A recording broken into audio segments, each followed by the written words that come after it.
咁啊，大家打得幾多幾多，就最主要或者你睇個碑咧，都會好感受到，其實原來籌備到依家咧，差唔多有成8年啦。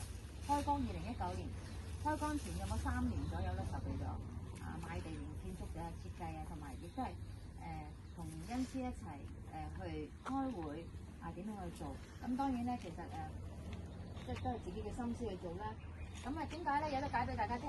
喺我哋常用經典裏面咧，成日念嗰三個陀羅尼。嗰3個陀羅尼咧有呢個咧為之五輪塔，呢個咧為之一切如來心。其實貪心啲我咩3個塔都齊晒，明唔明白？所以你冇蝕底啊嘛，雖然細啲都係啊嘛，係咪先？咁同埋呢度咧亦都係每一個地方4個88靈場咧就刻咗喺呢度噶啦，同埋88個地方嘅沙。咁我哋當去行嘅時間，雖然細細地我哋唔肥啊嘛，係咪？咁細嘅時間我哋一路行一路咁樣繞圈，咁即係叫繞咗一次啦，係咪？咁同埋咧，雖然細細地，但都幾開心嘅。咁如果係呢，而家隔離有地方買埋隔離。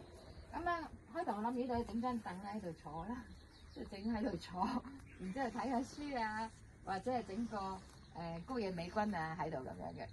咁最主要咧，我哋係嗰個意義咧，個保恩塔所有嘢都係大眾嘅十方嘅亦都係冇恩師嘅傳承或者無論邊位都係我師父一份感恩之心，起碼留低嘅都係俾最好嘅嘢大家。咁唱文法師你都係喺第一位啦喺第一位啦。跟住然之後南無有緣無緣諸聖靈啦跟住然之後咧就係十方三界萬靈。其實點講咧？當我哋係做功課嘅時間咧，呢啲係最緊要嘅我哋都係為眾生啊嘛。咁我哋要感恩之心啊嘛。咁即係上報4重恩，下濟3途苦咁啊嘛，係咪咁我哋亦都係啦報國家啦，報父母親啦，報恩師啦，報眾生恩啦。所以咧呢個塔係顯現晒出嚟。咁當你哋咪可以慢慢唔使心急，慢慢念一句行一步，念一句行一步都得嘅。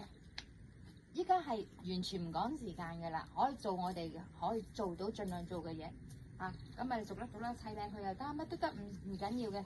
咁我哋或者係為咗一個莊重嘅紀念儀式，我哋一齊同樣啦，開經嘅懺悔文心經，然之後咧就我哋念佛頂尊勝陀羅尼，跟住然之後我哋一路念嘅時間咧，就你哋男眾行先啦，男眾行雖然細細地唔使咁樣逐個行，唔使心急㗎行完跟住第2個男眾行，第3個女眾行，然之後我哋行分1次又好3次又好，明唔明白？總之就一步步行咁樣咯咁大家有一個默契就順時針咁樣